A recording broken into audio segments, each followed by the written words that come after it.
Ladies and gentlemen,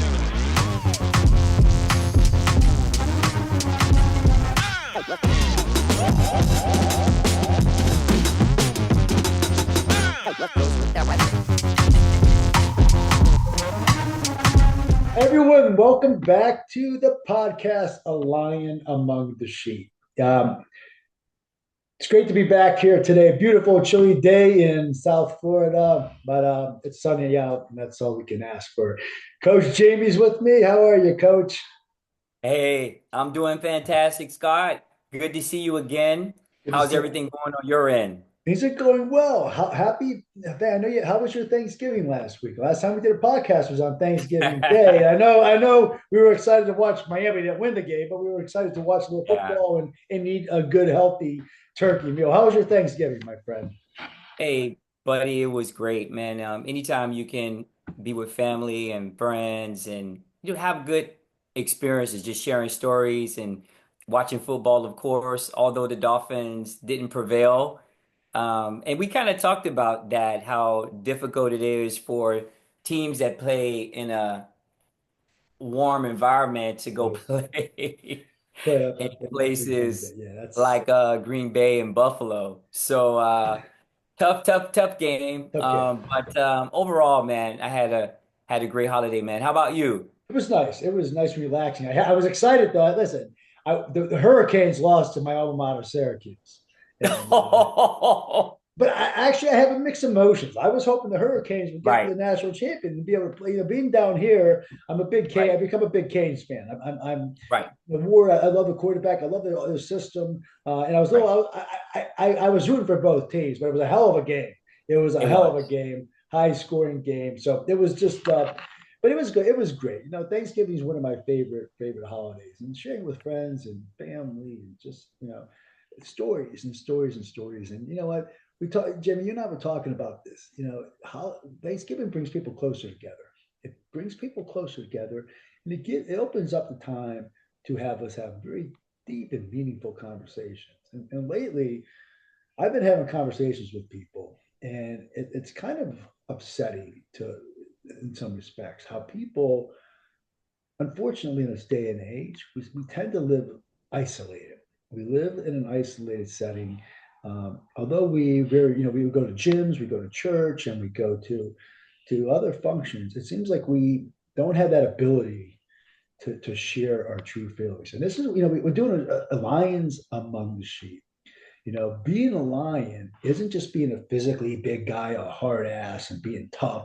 It's a lot of different things. And I wanted your perspective. Having the strength to be vulnerable, having the strength to open up amongst you.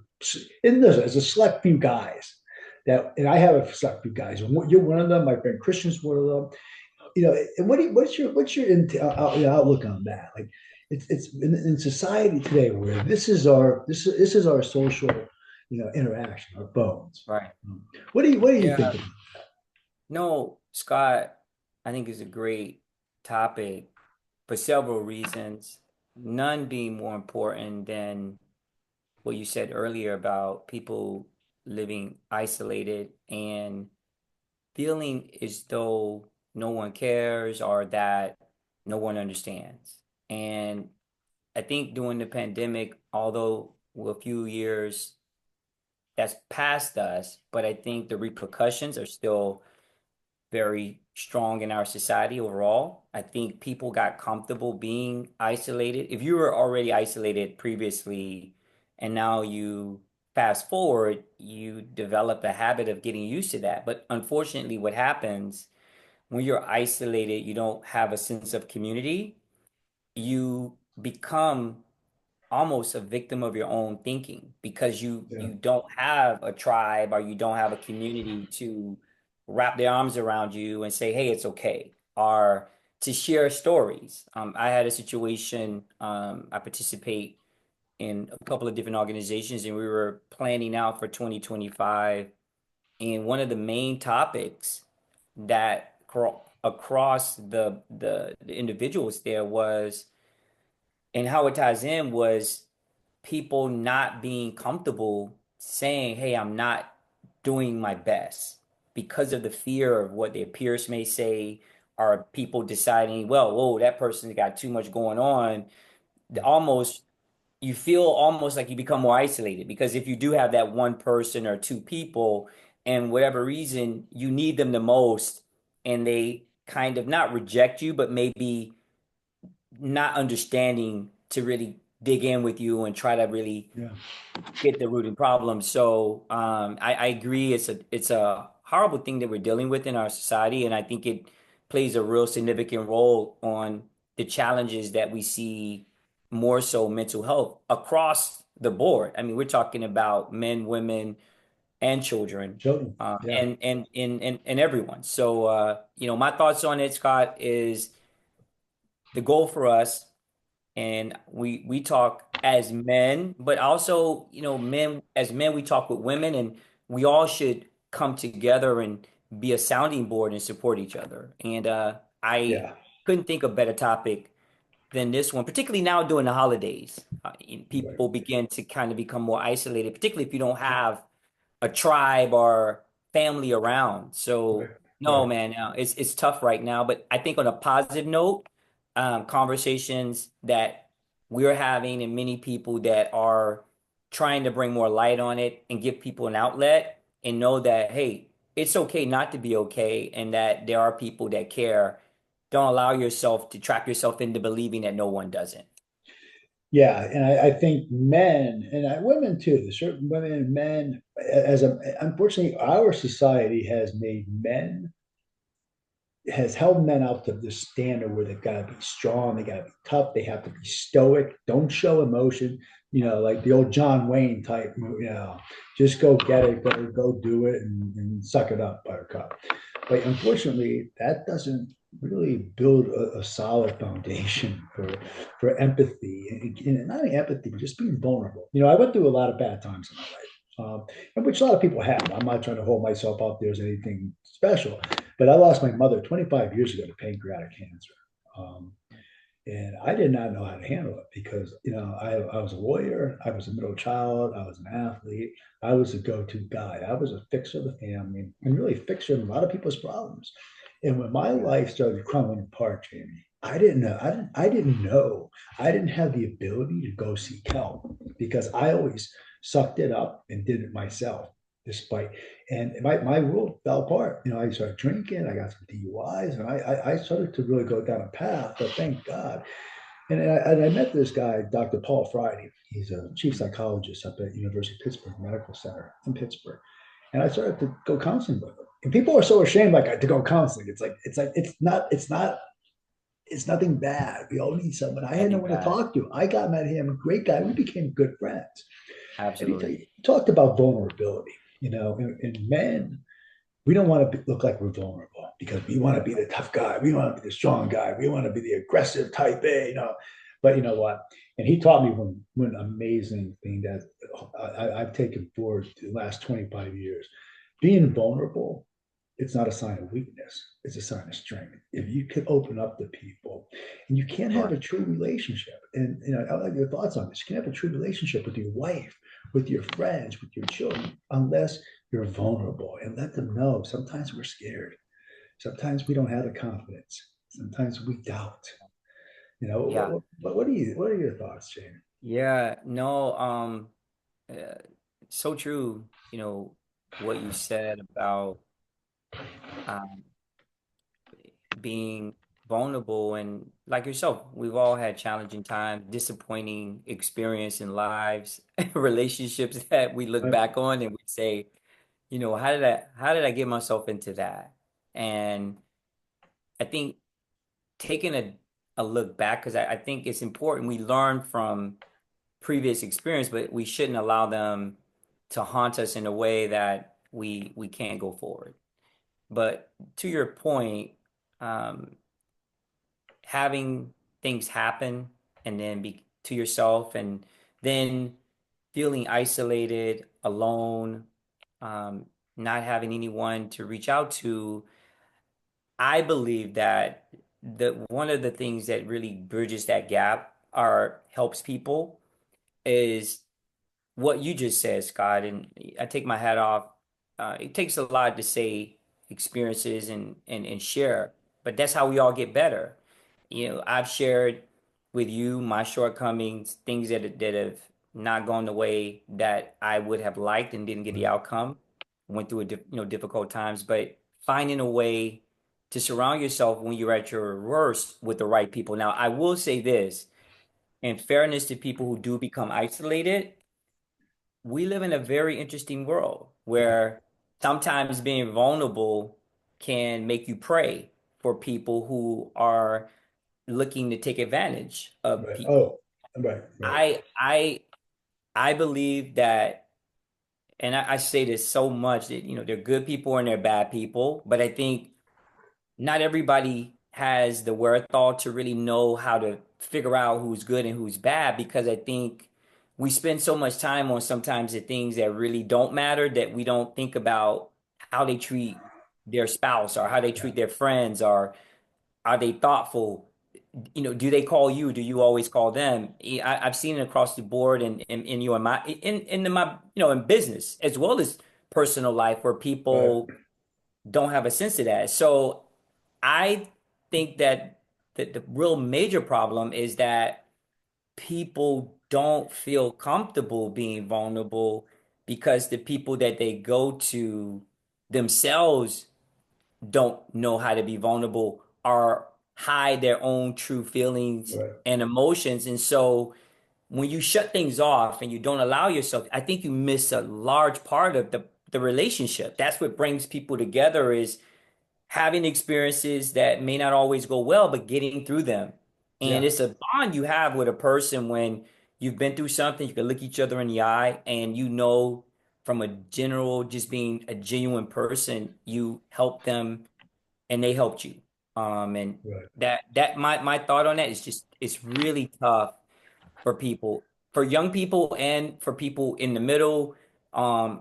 Everyone. I think it's just hard to know what it looks like to be able to identify people that do really take interest in you, and want to Yeah. help. But I will say this, I find for me, my relationship with God, and there's no perfect people, but I find whether you involved with a church or with organizations, that people that you can admire qualities that they have that you may share, or they may have Right. some you don't. Outside of, I'm not a doctor, but I believe that therapy is a great tool as well. Right. Oh, But yeah. I do think Absolutely. outside Absolutely. of therapy, you should engage with people that are have good character, Right. values, Right. who are genuine and that take interest in you, and vice versa. Absolutely. Absolutely. And something you hit on, I like to touch on myself. Like being vulnerable doesn't mean you're throwing yourself out, opening you up to be taken advantage of. I mean, Right. it's not it's not like you're going to be out there and say, okay, I'll sign that contract to have my windows replaced for $100,000. And I don't want people to misunderstand that that's Right. what you're talking about. That's what we're talking about. Vulnerable is just having people you can confide in, having people Mhm. you can speak with and to about your situation, and being honest and not try to hide the bravado, behind a bravado or a shield of bravado. That it's okay. I mean, how many times you hear people, how's things going? It's great, great day. And just look on Facebook and Instagram, all these lives that I know some of these people, if Right. you look on their Facebook and Instagram, they look like they have a picture perfect life. Yeah. You peel the layers of the onion away and you realize they don't, and it's sad, and Yeah. people, what I've come to realize as I get older, I'm into my 77th decade to 60 years old, I realize it's not the amount of followers you have. It's not the amount of friends you have on Facebook. It's the amount of good people at the core. Mhm. And it doesn't take 100 great friends, because you're not going to have 100 great friends. I don't care who you are. It takes two, three good, really close friends to be able to become vulnerable with and to. Right. Yeah. Unfortunately, Jamie, I've seen it. It's a process of finding out who those people are, and Mm. I'm sure you've had this experience. I've had it, unfortunately, when I was going through my divorce. These great friends seem to, some of them, not some, there's a couple, there's sometimes there's a great friend you think is a great friend turns out not to be a great friend. But that's the aspect of life. It's trial. Life is a trial and error. You fail, you get back up, and you do it again.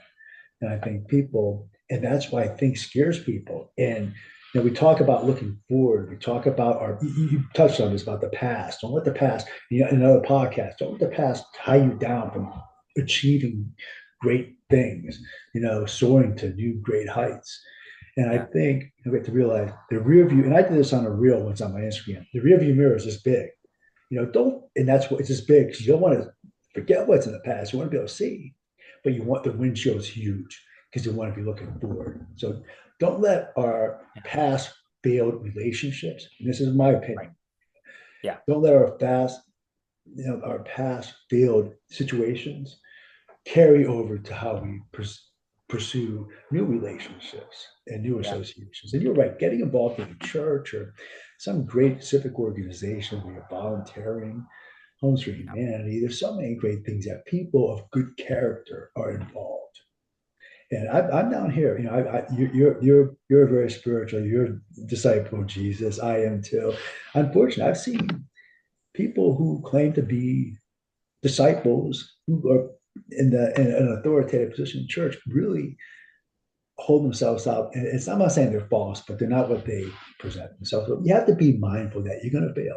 You know, right, so there's right. ways about, like you said, there's things you can do. But I think the key is, and you can speak with to this, is take a chance, but be open, Yeah, be honest. Don't I was at the gym today working out with some clients. I asked him, how you doing? He goes, I'm not doing this good. And he starts, this guy, real good guy, a friend of mine, starts going about his situation.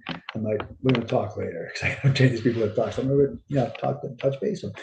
But that's the honesty you have to present. You can't just say everybody's great. Hey, how you doing? I'm doing great. Yeah, it's a great day. Look at me, and then they go home and they're depressed. So and it's yeah, not bad to be depressed. It's not bad to be down. We all have the ebb and flow of emotions. We all have yeah.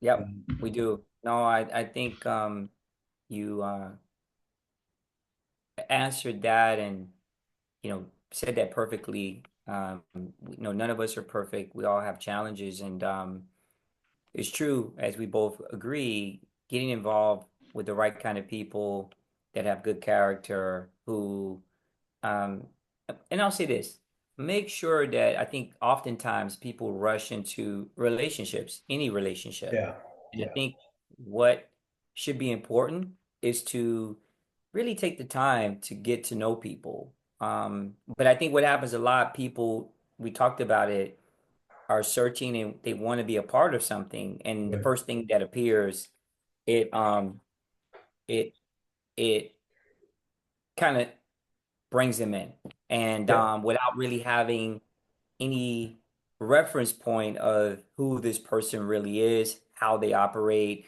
what do we really have in common, and so forth. So, no, great topic today. I yeah, think this is one, Scott, there's so many different layers to it that ties into having better health. If yeah. you don't have good mental health, it's impossible to have good physical health. It just won't Absolutely. happen. Right. You'll talk yourself out of doing the things that you need to do to because you won't appreciate yourself enough. You won't care for yourself enough. Yeah. So No, no, I agree. I good agree. stuff. Good stuff. Good stuff. Hey guys, listen. This is a topic we're going to revisit. I guarantee you, this is a topic that has to be out in the forefront amongst men and women. Lions have to set the example. Lions have to set that bar high. If we want the sheep to come up to be lions, we got to do that. We got to take the lead, and that's what this podcast is about. Talking about topics like this that most people don't want to talk about. A lot of people want to avoid these topics. We don't. We don't because we want to put it out there. We want everybody to be engaged, and we're hoping everybody out there watching us becomes more engaged. And be a comment. Any comments, good or bad? I'll take bad comments. I like constructive criticism. Just don't call me a bad name, though. You can call me a bad name. I don't care. Well, listen, guys, thanks for joining us today. We appreciate it. If you like what we're doing, hit like, subscribe, and share with people like-minded who really can use something like this. A lot of people out there can use it. They just don't go for it. So thank you Yeah. very No, much, it's true. Coach Hey, Jamie. Always a Scott, but pleasure. I want to tell you, man, really What? awesome conversation about adversity and just talking about being vulnerable. Absolutely. This is a big thing on so many levels, and we just want people to not give up Don't give and up. know that there's no perfect people. We all have different struggles in life, and Absolutely. that's life is a part. That's what life is, but it's how you get back up and how you have resilience. So Absolutely. good stuff. Great I job. enjoyed it. Good job. Appreciate I enjoyed it too. Guys, God bless you. Thank you for joining us, and we'll see you in a couple of days. So stay tuned. God bless you.